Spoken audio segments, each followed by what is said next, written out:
running back top 5. Oh yes, here we go. Okay, number 1, Ramondre Stevenson. Love Show's over. Like, what else do we need to talk about? Right. Then I have Saquon Barkley, Nick Chubb, Jonathan Taylor at number 4, and Christian McCaffrey number 5. I have Saquon number 1, Ramondre Stevenson number 2. So it. low on Ramondre, yeah. McCaffrey 3, Taylor 4, Eckler 5. Chubb would be 6. So Chubb would be in there if Taylor sits again, essentially. Yeah. But yeah, it's love Ramondre this weekend. I mean, what I think is Pierre Strong gonna get any touches, any snaps, even like? Probably not, right? If anything, it'd be JJ Taylor. He's still there. Oh, he's on the practice squad. Oh yeah, Belichick loves him. So if there's anybody that they'll probably trust to touch the ball outside of Stevenson, it would have to be Taylor. But obviously Pierre's going to be active. He does have some upside, but it's probably not going to happen this week. So it's one of many reasons why I have Stevenson number 1. Love it. Who are you high on? Let's stick with Ramondre Stevenson. Yesterday on Twitter, I was kind of freaking out because as I was doing my initial projections, I realized that Stevenson was my RB2. And then once I finished my projections, he was RB1. Yeah. So where do I even begin? But obviously Damian Harris is out with his hamstring injury. So that's why he is so high in my model. But Ramondre should take over all that early down work, goal line work that Harris is leaving behind, but he's also their main pass catching back as well. So he's going to have a massive workload. He has been ridiculous on the ground this year, averaging 5.5 yards per carry, Nick Chubb-like, I would say. Mm-hmm. And he's facing a Browns D that ranks dead last against the run in DVOA. And we don't really know who's starting at quarterback for the Patriots, but I'm guessing either way, it'll be a pretty conservative run-heavy game script where they even dump the ball off to Stevenson quite a bit as well. So just everything. And, Barkley's a little bit banged up, a little bit tougher matchup. Jonathan Taylor, we don't know if he's playing. So all these things lead to Stevenson being my number 1 running back this week, and I love it. Yeah, man. I mean, I there's a real possibility that he gets like 100% of the snaps because they only had 2 backs up last week. Like they deactivated Strong just so they could have like a whole bunch of receivers active or something. Like the weirdest. Yeah. Patriots are so weird. Like I swear, it's like which does scare me having Stevenson as number 1. Belichick's gonna screw that up somehow, but for now, he's my top running back. And just one other guy I'm pretty high on this week is Cam Akers. He's my. Yeah, I know, right? I've been fading him all season, but this is the week. Yeah. This is the week to invest in him because, he's my RB24. The consensus is RB29 right now, but he dominated the early down work for the Rams as always last week, but he counted for 87% of the rush attempts. Darrell Henderson didn't even get a rush attempt last week. So in a game where the Rams should blow out the Panthers, this is a perfect spot for Cam Akers to have a pretty big game. So I like him this week as a low end RB2. Yeah, I think he's an interesting guy. We'll talk about him in our DFS episode, but yeah, I think he's an interesting guy this week to do some things.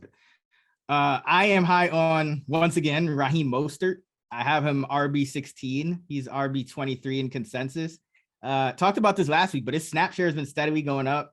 So it went from 42% in week 1 to 55% week 2, 56% in week 3. And then these last 2 weeks, he's been 72% and 69%. So going from the 40s and 50s to the 70s in terms of percentage of snaps played. And his touches in the last 3 weeks, 10, 17, 19. He's averaging 5.1 yards per touch to Chase Edmonds' 4.2. So I think they're going to keep feeding Mostert as long as he is healthy. And this Viking defense, not the greatest defense against the run. So I think this is going to be another pretty good spot for Mostert. The Vikings are 23rd in DVOA against the run. So love me some Mostert. And another guy is Travis Etienne Jr.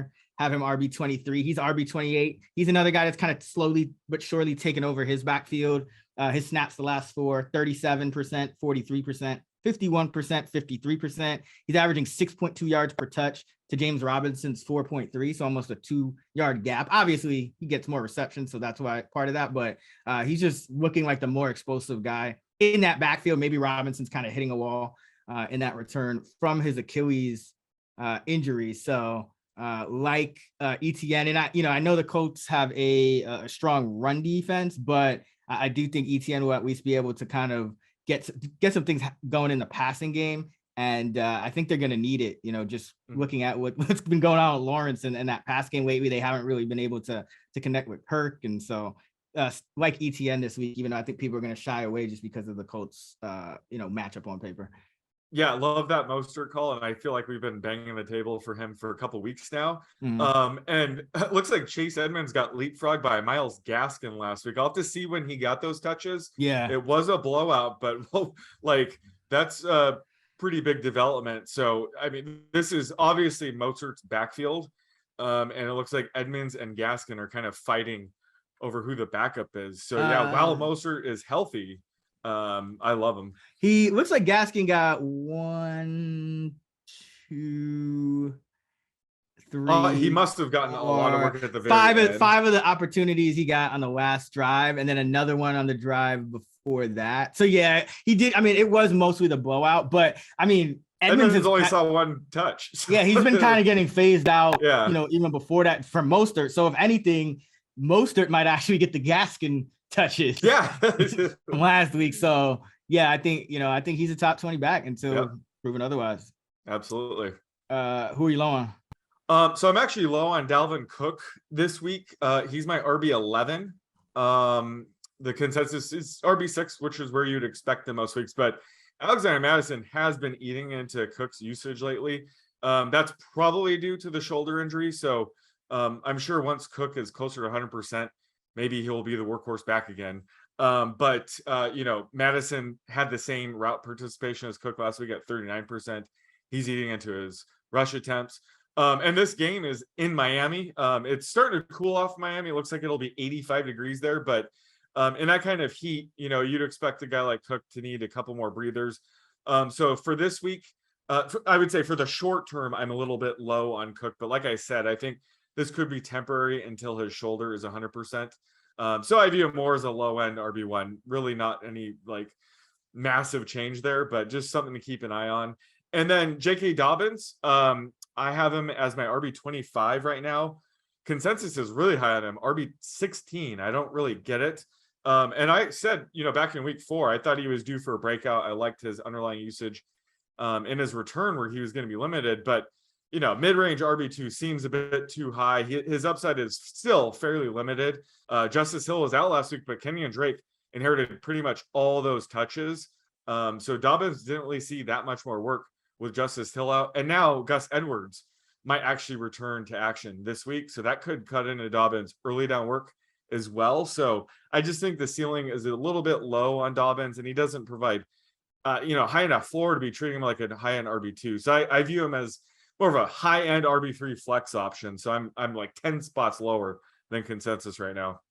Yeah, I'm actually RB28 on Dobbins. Oh, so I have him 10 carries for 43 and 1.5 catches for 11, about 0.45 total touchdowns. Harbaugh did say he's on a pitch count. So take that for what it's worth. And I agree. I actually have Cook RB13, so I'm actually lower on these guys than you. Yeah. But I totally agree. I think Madison they've been kind of trying to find a way, I think, to get Madison some snaps because he's a good player as well, and I think they've decided to use him in the passing game a little more. So Cook, even this has kind of been his carry shares remain pretty stable, injury or not. It's been right around 70% of the backfield touches. And then, as you said, the route participation has been trending down. The last 3 games for Cook, it's 33, 48, and 39%, whereas Madison's 26, 36, 39. So, I still have him for 17 carries, 66 yards, and 2.5 catches for 18. But that only equates to. Is Madison inside your top 40 then? He's 43 at the moment. He's 6 carries for 23. 1.7 catches for 13, about 0.25 total touchdowns. So yeah, he's hovering around there. Yeah, because he's always been a true handcuff where you can't play him and Dalvin Cook is healthy, obviously, but when Cook is out, he's like a top 5 running back. Mm-hmm. But if Madison were to ever carve out a role where, he's inside our top 35, let's say, and he's kind of a sneaky flex play, then he would shoot up. Like, then I would really, value him. But for now, he's still outside my top 40, but that's sort of the threshold when it comes to my RB upside rankings, is a guy like him that has a ton of upside. If he could ever sneak into the flex discussion, it makes him even more valuable. Yeah, but we're not there yet, obviously. Yeah, we'll see what he does this week. And like you said, it is that Miami Heat, so maybe he gets a few more snaps than he's even been getting. I am low on James Robinson, which makes sense because I'm high on ETN. This is obviously this is where I think the matchup hurts more, because he's a more traditional between the tackles runner. But his snaps the last 4 games, 63%, 58%, 47%, and bottoming out at 40% last game. His touches have gone 25, 20, 8, 12. So from averaging over 20 touches to averaging about 10 over the last 2 weeks. Indianapolis allowing the 4th fewest rushing yards per game, the 3rd lowest yard per carry average at 3.4. And as mentioned, ETN is just looking like the more explosive player right now. So low on Robinson at RB29. The consensus is still at RB20. And Najee Harris, I mean, it's just going downhill. Another tough matchup against Tampa Bay. His snaps the last 3 games have gone 80%, 75%, 49%. And I know it was a blowout last week, but Mike Tomlin said, he was quoted as saying, "We've been playing Jaylen Warren more and will continue to do so." That's via Delawi on Twitter, one of the Steelers beat reporters. So I don't think we should have much confidence in Najee Harris right now. He's outside of my top 24. He's RB25. The consensus still has him inside the top 20 at RB19. So I just don't see it for him this week. Yeah, just Harris is brutal because kind of the only thing we banked on with him was volume, and with Warren emerging, we can't even bank on that anymore. So I wonder what you can get in the trade market for him. I'm sure he's still valued as sort of a mid-range RB2. So if I have him, I'm trying to sell. Well, you can. Oh, so you think he's only going downhill from here? Yeah, like unfortunately, I just don't see any upside with him going forward because the offensive line stinks. And Warren has looked legitimately good, both as a runner and a pass catcher.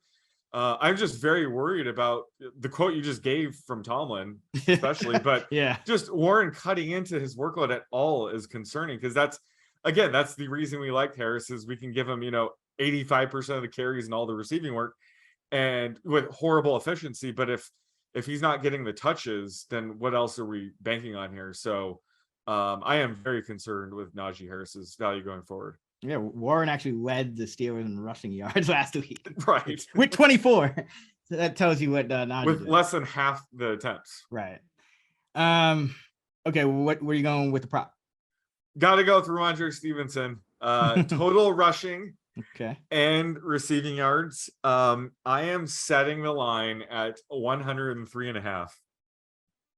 I will go over. I have him at damn it. I have the average at 118. So yeah, the median would still be higher than 103. Yeah. Oh, okay.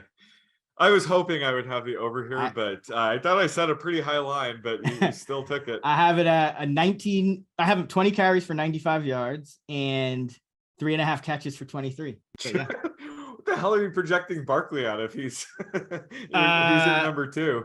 Let's see. Might be... Barkley, I got 19 for 85 and 4.2 for 30. But his touchdown projection is high. His touchdown is about 0.8, whereas Stevenson's is 0.76. So yeah, they're pretty close. Yeah, they're pretty close. Fair enough. All right, damn it, I was hoping I would have the over there.